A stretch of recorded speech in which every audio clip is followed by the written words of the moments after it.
Hello दोस्तों, exam सत्र में आप सबका स्वागत है। कोऑर्डिनेट ज्योमेट्री 10th क्लास में खत्म हो चुका है। आज शुरू करेंगे हम लोग ट्रिग्नोमेट्री, जिसको हिंदी में बोलते हैं त्रिकोणमिति। ठीक है, कोऑर्डिनेट ज्योमेट्री के लिंक डिस्क्रिप्शन में डाल दूंगा, आप लोग वीडियोस देख लीजिएगा।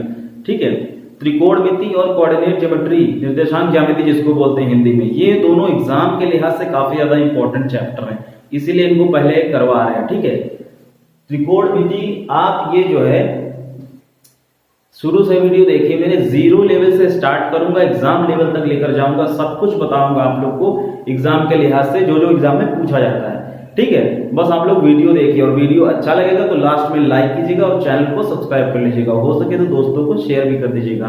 ठीक है, शुरू करते हैं आज का टॉपिक ट्रिग्नोमेट्री, हिंदी में बोलते हैं इसको त्रिकोणमिति। ठीक है, होता क्या है इसमें, मान लीजिए हम ऐसे खड़े हैं। ठीक है, मान लीजिए मेरे सामने एक 5 फ्लोर या 10 फ्लोर की मान लीजिए बिल्डिंग है, मेरे से ऊंची है, बस इतना जान लीजिए 10 फ्लोर की बिल्डिंग है। हम उससे कुछ डिस्टेंस पर खड़े हैं, कुछ दूरी पर खड़े हैं, एकदम नीचे नहीं, कुछ दूरी पर जाकर खड़े हैं और उस बिल्डिंग के टॉप फ्लोर को देख रहे हैं ऐसे। ठीक है, तो ऐसे मान लीजिए देख रहे हैं, ये हमारा बेस होगा, जितने डिस्टेंस पे खड़े हैं ये डिस्टेंस होगी, और ऐसे कुछ एंगल पर देखेंगे टॉप फ्लोर को, ऐसे कुछ देखेंगे। ठीक है, इसके बीच में कुछ एंगल बनेगा। ठीक है, एंगल बनेगा। अब मान लीजिए यहाँ पे, मान लीजिए ये कोई बिल्डिंग है। ठीक है, ये मान लीजिए 5 फ्लोर या 10 फ्लोर जितने भी, ये कोई मान लीजिए बिल्डिंग है। ठीक है, ये है बिल्डिंग, इसके कुछ डिस्टेंस पर हम मान लीजिए यहाँ पर खड़े हैं, यहाँ पर। ठीक है, यहाँ पर हम मान लीजिए खड़े हैं, इसके टॉप फ्लोर को हम देख रहे हैं। ठीक है, ये देख रहे हैं। ठीक है, ये डिस्टेंस है, जितनी दूरी पे हम खड़े हैं ये दूरी है, और ये क्या है, हम उसको उसके टॉप फ्लोर को देख रहे हैं। इसके बीच में कुछ एंगल बनेगा। ठीक है, कुछ एंगल बनेगा इसके बीच में। ठीक, मान लीजिए बिल्डिंग है, इसका टॉप फ्लोर, इसको नाम दे दिए x, इसको नाम दे दिए y, जहां से देख रहा है जिस पॉइंट से, इसको नाम दे दिए z। अब बिल्डिंग है, बिल्डिंग ऐसे तो बनेगी नहीं, बिल्डिंग को मान के चलते हैं कि सीधी बनी होगी। ये 90 डिग्री मान लीजिए एंगल बनाता है। ठीक है, एक बिल्डिंग है सीधी खड़ी होगी तो 90 डिग्री एंगल बनाएगा ना, आधार के साथ, बेस के साथ में। ठीक है, तो ये क्या बन गया, एक राइट एंगल ट्रायंगल, समकोण त्रिभुज बन गया। ठीक है, ये क्या बन गया, समकोण त्रिभुज। त्रिकोणमिति में आप जितनी भी चीजें हैं समकोण त्रिभुज से रिलेटेड होंगी, इसी के इर्द गिर्द घूमेंगी, इसी के आजू बाजू। ठीक है, यहीं से निकालेंगे काफी सारी चीजें। ठीक है, ये राइट एंगल ट्रायंगल है, ठीक है, इंग्लिश में बोलते हैं, इसी से सारी चीजें निकालेंगे। इसमें पढ़ेंगे क्या, एंगल और साइड के बीच में जो रिलेशनशिप है उसके बारे में पढ़ेंगे। कोण और भुजा के, जो कोण और भुजा का पारस्परिक संबंध होता है उसके बारे में पूरे त्रिकोणमिति में पढ़ेंगे, इसी से रिलेटेड। ठीक है, ये मान लीजिए राइट एंगल ट्रायंगल है। ठीक है, ये राइट एंगल ट्रायंगल बन गया, नाम दे दिया x y z, ये 90 डिग्री होगा। ये एंगल है, एक ये एंगल है। ठीक है, दोनों एंगल के बारे में पढ़ेंगे, एक एक एंगल लेके चलेंगे, पहले या ये ले ले या फिर ये ले ले। ठीक है, अगर ये लेकर चलते हैं एंगल z मान लीजिए, ठीक, इसको नाम थीटा दे दे या एंगल z ही रखते हैं, एंगल z ही रखते हैं।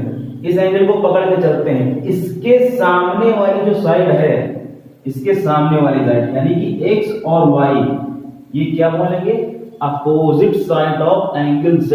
Opposite side of angle z ये होगी, यहां क्या होगा, अपोजिट साइड ऑफ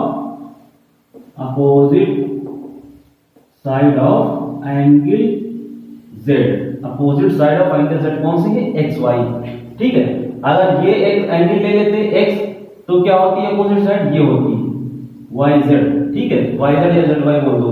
अगर ये एंगल लेते तो अपोजिट साइड कौन सी होती, z y, ये वाली। हम ये एंगल मान के चले हैं कि ये एंगल इस एंगल पर काम करेंगे। ठीक है, इस एंगल के जरिए काम करेंगे, इसके जरिए भी कर सकते हैं, इसको लेके चलते हैं ताकि आपको समझने में आसानी हो। ठीक है, इसको लेके चलते हैं, इस एंगल के ये वाले साइड जो है अपोजिट में, इसको बोलेंगे opposite side of angle A, और ये वाले जो साइड है ये बोलेंगे adjacent side of angle z।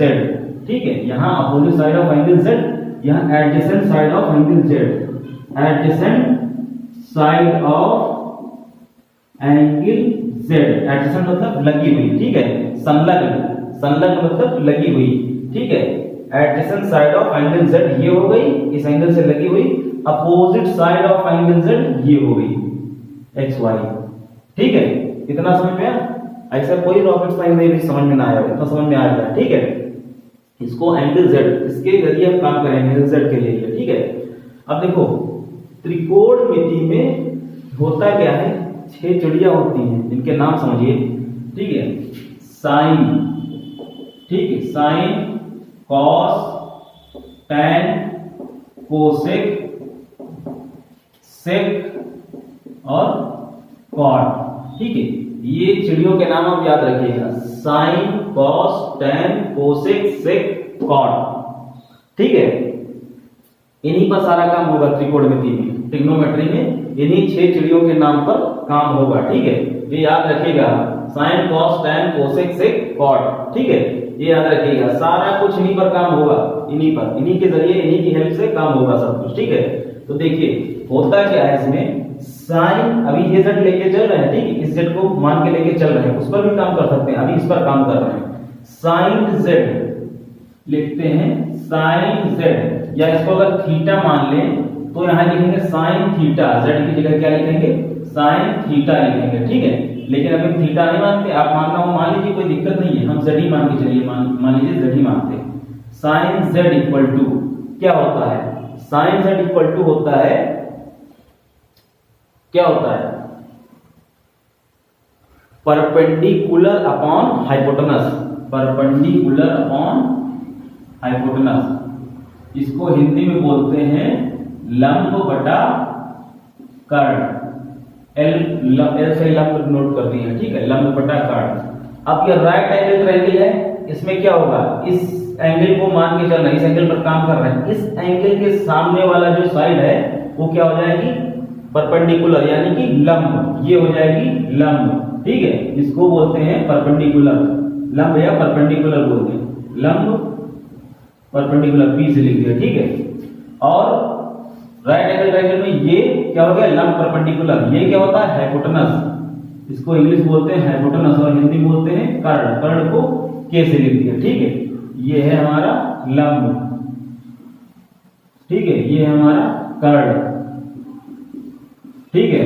और ये बाकी बचा क्या है, ये होगा आधार, जिसको इंग्लिश में बोलते हैं बेस, ठीक है, इसको क्या बोलते हैं, बेस, और आधार को A से लिख रहे हैं, ठीक है, इसको लिख लेते हैं आधार, ठीक है, ये हो गया आधार, ठीक है। ये लंब हो गया, ये आधार हो गया, ये कर्ण, यानी कि ये परपेंडिकुलर, ये बेस, ये हाइपोटेनस, ठीक है। राइट एंगल ट्रायंगल में यही तो होता है, ठीक है। तो साइन Z इक्वल टू क्या हो गया, परपेंडिकुलर अपॉन हाइपोटेनस, ठीक है, लंब बटे कर्ण, इसको बोलते हैं, ठीक है। यहां पे लिख दे हिंदी में, लंब बटे कर्ण, ठीक है। ये आप याद रखिए, sine Z equal to perpendicular hypotenuse, perpendicular upon hypotenuse. अभी इसका शॉर्ट फॉर्म भी बताएंगे, याद करने का तरीका जिससे आप याद रखेंगे, ठीक है। वो मतलब काफी लोग, बहुत लोग जानते हैं, वो ट्रिक सब लोग यूज करते हैं, चाहे हिंदी मीडियम वाले हो, इंग्लिश मीडियम वाले हो, सब लोग अपने अपने ट्रिक से ही इसको याद रखते हैं। फिलहाल आप देख लीजिए क्या होता है, ठीक है। ये हो गया sine Z equal to perpendicular upon hypotenuse, या फिर लंब बटा कर्ण, ठीक है। cos Z, अब आता है cos Z equal to base upon क्या होगा, बेस अपॉन हाइपोटेनस, ठीक है। या फिर इसको हिंदी में बोलेंगे आधार बटे कर्ण, आधार बटे कर्ण, हिंदी मीडियम वाले याद रखिएगा, ठीक है। लंब को L से लिख दिया, कर्ण को K से लिख दिया, आधार को A से लिख दिया, कर्ण को K से लिख दिया, ठीक। इंग्लिश मीडियम वाले ये याद रखेंगे, ठीक है, ये इंग्लिश मीडियम वाले, perpendicular upon hypotenuse, sine Z, cos Z होगा base upon hypotenuse, sine Z हो गया, cos Z हो गया। अब आता है tan Z, ठीक है, tan Z इक्वल टू क्या होता है, perpendicular upon base, perpendicular upon base, ठीक है। ये इक्वल टू किसके होगा, परपेंडिकुलर क्या बोलते हैं, लंब भी बोलते हैं हिंदी मीडियम वालों के लिए, लंब, और ये आधार, ठीक है। ये हो गया, इसको लिख दें लंब बटा आधार। ये हिंदी मीडियम वालों के लिए, ये इंग्लिश मीडियम वालों के लिए। Perpendicular upon base tan z, ठीक है। इसको एंगल, इस एंगल पर भी काम कर रहे हैं, इस एंगल पर भी यही काम कर सकते हैं, लेकिन समझ में आया अभी आप लोग शुरुआत करें, इसलिए इस एंगल को लेकर चले, ठीक है। इससे समझने में आसानी रहेगी। साइन निकल गया, कॉस निकल गया, tan निकल गया, कोसेक निकालते हैं। Cosec z equal to, cosec z equal to होता है साइन z का उल्टा। ये क्या था? परपेंडिकुलर अपॉन हाइपोटेनस था, हाइपोटेनस अपॉन परपेंडिकुलर हो जाएगा, हाइपोटेनस अपॉन परपेंडिकुलर, यानी कि कर्ण बटा लंब, कर्ण बटा लंब, ठीक है। यहां पे लिखते हैं कर्ण डिवाइड बाय लंब, ये हो गया कोसेक z, ठीक है। सेक z आते हैं, सेक z क्या होगा? सेक z इक्वल टू, ये cos z का उल्टा होता है। यहां बेस अपॉन हाइपोटेनस था, हाइपोटेनस अपॉन बेस हो जाएगा, हाइपोटेनस अपॉन बेस, ठीक है, यानी कि कर्ण बटा आधार, कर्ण बटा आधार। यहां पे हिंदी में लिखते हैं कर्ण डिवाइडेड बाय आधार, कर्ण बटा आधार। सेक z हो गया। अब बचा cot z, ये COT cot है, ठीक है, COT cot। अब आता है cot z, cot z equal to क्या हो जाएगा? ये tan z का उल्टा हो जाएगा। यहाँ क्या है? परपेंडिकुलर अपॉन बेस, ये हो जाएगा cos z क्या हो जाएगा? बेस अपॉन परपेंडिकुलर, ठीक है, base upon perpendicular equal to लंब बटा आधार था, आधार बटा लंब हो जाएगा, आधार बटा लंब, आधार बटा लंब, ठीक है। ये आप याद रखिएगा, ठीक है। Sine z equal to perpendicular upon hypotenuse, perpendicular upon hypotenuse, यानी कि लंब बटा कर्ण, ठीक है। cos z equal to base upon hypotenuse, base upon hypotenuse, यानी कि आधार बटा कर्ण, ठीक है, हिंदी मीडियम वालों के लिए। tan z equal to perpendicular upon base, perpendicular upon base, ठीक है, परपेंडिकुलर ये है अपॉन बेस ये है, यानी कि हिंदी में लंब बटे आधार, ठीक है, ये होता है tan z। अब कोसेक z साइन z का उल्टा होता है, पलट दें, ठीक है। कोसेक z इक्वल टू क्या हो जाएगा? Hypotenuse upon perpendicular, hypotenuse upon perpendicular, यानी कि कर्ण बटा लंब, कर्ण बटा लंब, ठीक है। दूसरा आता है सेक z क्या होगा? cos z का उल्टा, sec z equal to hypotenuse upon base, hypotenuse upon base, यानी कि कर्ण बटा आधार, ठीक है, कर्ण बटा आधार, ये हो जाएगा सेक z। लास्ट में आता है cot z होता है tan z का उल्टा, ठीक है, cot z equal to base upon perpendicular, base upon perpendicular, यानी कि आधार बटा लंब, आधार बटा लंब, ये हो गया sine cos tan cosec z cot z, ठीक है, ये हो गया। अब देखिए, अगर यहां पे देखिए साइन z है और कोसेक z है, तो ये उल्टा है। यहां पे लिखिए साइन z इक्वल टू क्या है? परपेंडिकुलर अपॉन हाइपोटेनस, या लंब बटा कर्ण, कुछ भी लिखो, परपेंडिकुलर अपॉन हाइपोटेनस, ठीक है, परपेंडिकुलर अपॉन हाइपोटेनस। और कोसेक z क्या है? कोसेक z क्या है? कोसेक z क्या है? Hypotenuse upon perpendicular, hypotenuse upon perpendicular, ठीक है। इसको पलट दें या इसको पलट दें, किसी एक को पलट दें, क्या हो जाएगा? मान लीजिए इसको पलट देते हैं, 1 upon sine z equal to क्या हो जाएगा? हाइपोटेनस अपॉन परपेंडिकुलर, इधर भी पलटना पड़ेगा, हाइपोटेनस अपॉन परपेंडिकुलर, इसको पलट दिए 1 अपॉन कर दिए, तो इसको भी पलटना पड़ेगा, ठीक है। इसके नीचे 1 है, इसके नीचे 1 है, क्या हो जाएगा? 1 अपॉन साइन z कर दिए, इसको पलटना पड़ेगा, हाइपोटेनस अपॉन परपेंडिकुलर। लेकिन ये किसके इक्वल है? कोसेक z के, ठीक है, ये कोसेक z है, कोसेक z के 1 upon sine z equal to cosec z, cosec z हो जाएगा, ठीक है, 1 upon sine z equal to cosec z, यानी कि 1 upon sine equal to cosec z हो गया, ठीक है। या फिर इसको याद और भी ये लिख सकते हैं कि sine z equal to 1 upon cosec z, कुछ भी लिख लीजिए आप, बस उल्टा होंगे एक दूसरे के। Sine z equal to 1 upon cosec z, यहां से देखिए आप साइन z इक्वल टू क्या हो जाएगा? 1 अपॉन कोसेक z, ये इसी का तो उल्टा था, ये इसी के तो उल्टे थे। Sine z equal to 1 upon cosec z हो जाएगा, cos z equal to 1 upon sec z हो जाएगा, tan z equal to 1 upon cot z हो जाएगा, ठीक है, ये हो जाएगा। लिख लेता हूं यहां पे sine z equal to 1 upon cosec z, और यहाँ पे क्या हो जाएगा cos z equal to cos z equal to क्या हो जाएगा 1 upon sec z, 1 upon sec z हो जाएगा। cos z equal to 1 upon sec z, cos और sec एक दूसरे का उल्टा है, ठीक है। tan z equal to 1 upon cot z हो जाएगा, tan z equal to 1 upon cot z, tan और cot एक दूसरे का उल्टा है, ठीक है। ये सारी चीजें समझ में आ गई। ऐसा कुछ नहीं समझ में नहीं आएगा, अगर नहीं आया तो प्लीज वीडियो को रोक के फिर से एक बार पीछे जाके बैक जाके आप लोग देख लीजिएगा, ठीक है। sin z इक्वल टू निकाल चुके हैं perpendicular upon hypotenuse, cosec z उल्टा होता है इसका, यानी कि cosec z equal to hypotenuse upon perpendicular, यानी कि हम देखा जाए तो sin z और कोसेक z एक दूसरे का रेसिप्रोकल होते हैं। रेसिप्रोकल आप लोग पढ़े जानते होंगे, ठीक है। sin z equal to 1 upon cosec z हो जाएगा इस तरह से, cos z equal to 1 upon sec z हो जाएगा, और tan z equal to 1 upon cot z हो जाएगा। इतना समझ में आया? अब इसके आगे बढ़ते हैं।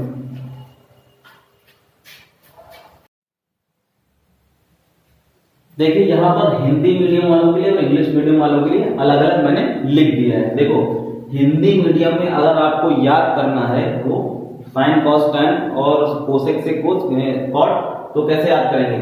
इसका एक ट्रिक होती है लाल बटे का, ठीक है। लाल बटे का, LAL लाल बटे KKA का, लाल बटे का ये ट्रिक होती है, ठीक है। इसके जरिए आप याद रखेंगे हिंदी मीडियम वालों के लिए लाल बटे का, LAL बटे KKA का होगा, KKA याद रखिएगा का होगा, ठीक है। अब देखिए ये जो होता है लंब बटे कर्ण, ये साइन थीटा होता है, ठीक है। साइन थीटा क्या होता है? लंब बटे कर्ण, ठीक है। इसके ऊपर लिखा है मैंने cos, यानी कि cos थीटा या cos z लिख दो, cos z इक्वल टू आधार बटे कर्ण, ठीक है, आधार बटे कर्ण। लाल बटे का ठीक से आप लिखिएगा LAL बटे KKA, तभी आप हो पाएगा, तो गड़बड़ कर देंगे, ठीक है। यहां से क्या हो जाएगा, इसको tan नाम दिया है, tan z इक्वल टू क्या होगा लंब बटे आधार, ठीक है। sin z इक्वल टू लंब बटे कर्ण, cos z इक्वल टू आधार बटे कर्ण, tan z इक्वल टू लंब बटे आधार। यहाँ पे नीचे आएंगे कोसेक होता है, कोसेक z इक्वल टू कर्ण बटे लंब। sin z क्या था? लंब बटे कर्ण, कोसेक z कर्ण बटे लंब, उल्टा वही जो करवाया था उल्टा हो गया, ठीक।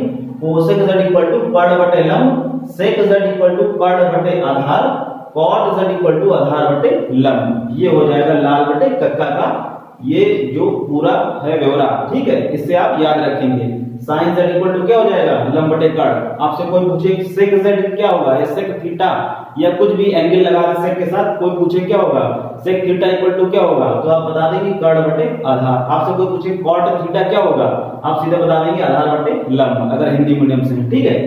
इंग्लिश मीडियम वालों के लिए एक शॉर्ट ट्रिक है, पंडित बद्री प्रसाद हर हर बोले, ठीक है। इससे आप याद रखेंगे, इसीलिए मैंने लिखा है पंडित बद्री प्रसाद हर हर बोले। सब लोग ये पढ़ते हैं, ये लाल बटे का हिंदी मीडियम में सब लोग पढ़ते हैं, इंग्लिश मीडियम में सब लोग पढ़ते हैं, ठीक है। आप लोग जो नए हैं आप लोग भी पढ़ लीजिए, ठीक है। पंडित बद्री प्रसाद हर हर बोले, पंडित का P, बद्री का B, प्रसाद का P, ठीक है, हर का H, ठीक है, और इस हर का भी H होगा और बोले का B, ठीक। यानी कि PBP अपॉन HHB, एक के नीचे दूसरा लिखिएगा तभी हो पाएगा, नहीं तो गड़बड़ हो जाएगा, ठीक है। तो साइन थीटा क्या होगा perpendicular upon hypotenuse, cos theta कुछ लगा दिए z लगा दिए, z हम लेके चल रहे हैं, z लगा दिए, cos z equal to base upon hypotenuse, tan z equal to perpendicular upon base, ठीक है।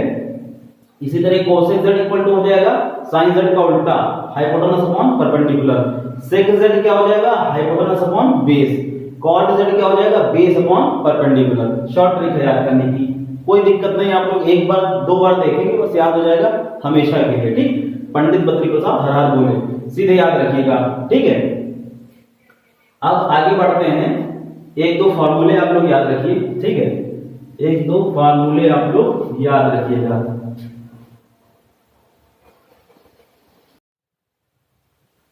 अब यहां देखिए क्या दिया हुआ है, साइन स्क्वायर z, इसी एंगल को लेके चल रहे हैं, sine square z plus cos square z equal to 1 होता है, ऐसा हमें प्रूफ करना है। आगे चल के आपको प्रूफ नहीं करना होगा, याद रखिएगा सिर्फ, ठीक है। अभी हम आपको दिखा रहे हैं 1 होता कैसे है। Sine square z plus cos square z equal to 1, कैसे होता है देखिए, क्या है right angle triangle. Right angle triangle में पाइथागोरस थ्योरम लगती है, हम जानते हैं पाइथागोरस में लगती है। क्या होता है, हाइपोटेनस का स्क्वायर इक्वल टू परपेंडिकुलर का स्क्वायर प्लस बेस का स्क्वायर, मतलब कि हिंदी में कर्ण का स्क्वायर बराबर लंब का स्क्वायर प्लस आधार का स्क्वायर, ये होता है। ठीक है, तो यहाँ पे क्या लिखेंगे, कर्ण का स्क्वायर क्या हो जाएगा, के का स्क्वायर इक्वल टू के का स्क्वायर इक्वल टू एल का स्क्वायर प्लस ए का स्क्वायर, आधार का स्क्वायर, लंब का स्क्वायर प्लस आधार का स्क्वायर, ये होता है पाइथागोरस। ठीक है, पाइथागोरस से, पाइथागोरस, ठीक है, ये पाइथागोरस से होता है। ठीक है, अब साइन जेड निकालते हैं, होता क्या है, साइन जेड क्या होता है, साइन जेड इक्वल टू क्या होता है, क्या निकाले थे, साइन जेड इक्वल टू क्या निकाले थे हम लोग, साइन जेड इक्वल टू क्या निकालते हैं, लंब बटे कर्ण, एल बटे के, ये निकाले थे। और cos z की जरूरत पड़ेगी, cos z इक्वल टू निकालते हैं, क्या होता है, cos z इक्वल टू आधार बटे कर्ण। ठीक है, आधार बटे कर्ण, ये होता है। दोनों का स्क्वायर कर दें, sine square z equal to L square upon K square, और इधर इसमें भी स्क्वायर करें, cos square z equal to A square upon K square, ये हो गया। दोनों को ऐड करते हैं, दोनों को ऐड किया गया है, दोनों को ऐड करते हैं, sine square z plus cos square z equal to L square upon K square plus A square upon K square. ठीक है, ये हो गया। अब दोनों का एलसीएम क्या आएगा, के स्क्वायर आएगा, दोनों का एलसीएम के स्क्वायर, तो ऊपर क्या हो जाएगा, L square plus A square, L square plus A square, और L square plus A square क्या था, L square plus A square क्या था, के स्क्वायर के इक्वल टू। ठीक है, के स्क्वायर के इक्वल टू था। तो आगे यहां पे कर रहे हैं, ठीक है, यहां पे कर रहे हैं sine square z plus cos square z equal to K square upon K square करते हैं। ठीक है, K square upon K square, ये कट जाएगा, 1 हो जाएगा, तो यहां से क्या हो जाएगा, sine square z plus cos square z equal to 1। यही हमें प्रूफ करना था, यही हमें दिखाना था। ठीक है, तो आप लोग ये फार्मूला याद रखिएगा, साइन स्क्वायर z, दोनों में एंगल सेम हो। ठीक है, दोनों में एंगल सेम हो, बीच में साइन प्लस का हो और दोनों स्क्वायर हो, क्या हो जाएगा, sine square z plus cos square z equal to, तब सीधे 1 लिख देंगे उसको। ठीक है, ये एक तरीके से फार्मूला है, आप लोग याद रखिएगा। ठीक है, एक फार्मूला और है, आप लोग याद रखिएगा, कोसेक स्क्वायर z, अगर निकालेंगे इसे, cosec square z minus cot square z equal टू, ये भी 1 होता है, cosec square z minus cot square z, ये भी हमारा जो है 1 होता है। ठीक है, cosec square z minus cot square z equal टू, ये भी हमारा 1 होता है। ठीक है, sine square z plus cos square z equal to 1, cosec square z minus cot square z equal to 1, और एक होता है सेक स्क्वायर z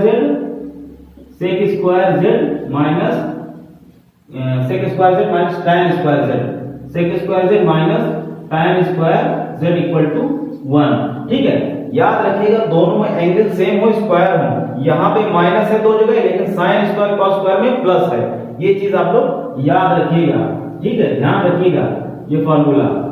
ठीक है, sine square z plus cos square z equal to 1, यहाँ पे प्लस होगा, और इस वाले फार्मूले कोसेक स्क्वायर z माइनस है, minus cot square z equal to 1, और तीसरा वाला जो है सेक स्क्वायर z माइनस, यहाँ पर भी है sec square z minus tan square z equal to 1। ये 3 फार्मूले आप याद रखिएगा। ठीक है, ये तीनों आप लोग याद रखिएगा। आगे देखते हैं, इसके एक छोटा सा क्वेश्चन करते हैं। आगे देखिए, क्वेश्चन दिया हुआ है sine z, if sine z equal to 4/5 then find cos z, कितना होगा, साइन z इक्वल टू 4/5 दिया है, cos z इक्वल टू निकालना है। साइन z इक्वल टू दिया हुआ है, साइन z इक्वल टू 4/5। अच्छा, साइन z इक्वल टू होता क्या है, हम लोग हिंदी में पढ़े थे क्या, लंब बटे कर्ण, इंग्लिश में क्या पढ़े थे, परपेंडिकुलर अपॉन हाइपोटेनस। ठीक, यही तो पढ़े थे। या तो ये इंग्लिश मीडियम वाले ये ध्यान रखें, हिंदी मीडियम वाले ये ध्यान रखें, लंब बटा कर्ण, और इंग्लिश मीडियम वाले परपेंडिकुलर अपॉन हाइपोटेनस। ठीक है, यानी कि sin z इक्वल टू 4/5 दिया है, यानी कि 4 कितना है, लंब कितना दिया गया है 4, लंब कितना दिया गया है 4, ये इक्वल टू 4। ठीक है, ये 4 दिया गया। देखो 4/5 में आप इसको k भी मान सकते हैं, 4k भी मान सकते हैं, क्योंकि डायरेक्ट आप पूरा 4 नहीं मान सकते, लेकिन k कट जाएगा आगे चल के, उसमें कोई दिक्कत नहीं, आप माने चाहे ना माने। ठीक है, तो लंब कितना हो गया 4 और कर्ण कितना हो गया 5, ये कितना दिया है 5, इसको k मान लो। ठीक है, 5k, लंब कितना हो गया 4k और कर्ण कितना हो गया 5k। हमें ये राइट एंगल ट्रायंगल दिया है, इसमें लंब दिया है, कर्ण दिया है, आधार निकाल सकते हैं आराम से, पाइथागोरस से निकाल दें आधार आराम से। क्या हो जाएगा, कर्ण का स्क्वायर इक्वल टू लंब का स्क्वायर प्लस आधार का स्क्वायर, ये होता है। कर्ण का स्क्वायर इक्वल टू लंब का स्क्वायर प्लस आधार का स्क्वायर। कर्ण का स्क्वायर कितना दिया है 5k स्क्वायर, ये हो गया। ठीक, 5k स्क्वायर इक्वल टू लंब कितना दिया हुआ है 4k स्क्वायर इक्वल टू कितना है आधार का स्क्वायर, यहाँ प्लस होगा। ठीक है, प्लस, तो ये इधर लेके चले आए, कितना हो जाएगा 25k square minus 16k square equal to a square. ये कितना बचेगा, ये बचेगा 9k square equal to a square, यानी कि a इक्वल टू हो जाएगा 3k। a इक्वल टू कितना हो गया, a इक्वल टू 3k निकल गया। ठीक है, a इक्वल टू 3k निकल गया, a इक्वल टू 3k पता चल गया, तीनों साइड हमें पता चल गई। ठीक है, अब निकालना है cos z इक्वल टू क्या होता है, cos z इक्वल टू क्या होता है, हिंदी मीडियम वाले ध्यान रखिए आधार बटे कर्ण, इंग्लिश मीडियम वाले बेस अपॉन हाइपोटेनस। ठीक है, तो यहाँ पे क्या हो जाएगा cos z इक्वल टू आधार कितना निकला है 3k डिवाइड बाई कर्ण कितना है 5k, k कट जाएगा बराबर 3/5, यही हो जाएगा cos z की वैल्यू। ठीक है, cos z इक्वल टू 3/5। ठीक है, हमें sin z इक्वल टू 4/5 दिया था, यानी कि हमें लंब दिया था और कर्ण दिया था, यानी कि परपेंडिकुलर और हाइपोटेनस। ठीक है, ये दोनों दिया था। अब ट्रिगोनोमेट्री में हम ये राइट एंगल ट्रायंगल पर सब काम करते हैं, तो लंब दिया कर्ण दिया, आधार निकाल लिए पाइथागोरस से आराम से, कोई दिक्कत नहीं, वहां से cos z इक्वल टू निकाल लिए। ठीक है, वैसे sin z दिया है, इससे आप बाकी पांचों वैल्यू निकाल सकते हैं, cos z, tan z और cosec z, sec z और cot z, सब कुछ निकाल सकते हैं। अब देखिए sin z इक्वल टू 4/5 दिया है, यहां से cosec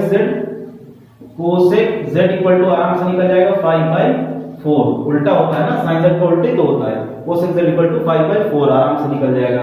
ठीक है, cos z निकाल दिए, यहां से sec z निकल जाएगा, sec z कितना हो जाएगा, sec z इक्वल टू 5/3 पलट दिए। ठीक है, ये निकल जाएगा, ऐसे 6 वैल्यू हम निकाल सकते हैं, sin cos tan और cosec sec cot सब निकाल सकते हैं। ठीक है, तो आज के लेक्चर में बस इतना ही रखते हैं, बाकी आगे के लेक्चर में लिखेंगे, बताएंगे आपको। ठीक है, तो आप लोग देखिए वीडियो और समझिए, अगर नहीं समझ में आया है तो फिर से आप लोग एक बार देखिएगा, 1-2 बार देखेंगे, सब कुछ समझ में आ जाएगा। फार्मूला शॉर्ट ट्रिक से याद करवा दिया है, कभी नहीं भूलेंगे, 2 बार आप पढ़ लेंगे। ठीक है, तो अभी लेक्चर में बस इतना ही रखते हैं, मिलते हैं नेक्स्ट लेक्चर में। अगर वीडियो आपको अच्छा लगा तो प्लीज लाइक करिए और चैनल हमारे जो है एग्जाम से तो उसको सब्सक्राइब कर लीजिए, और हो सके तो अपने फ्रेंड्स में शेयर कर दीजिएगा। मिलते हैं नेक्स्ट वीडियो में, तब तक के लिए बाय बाय।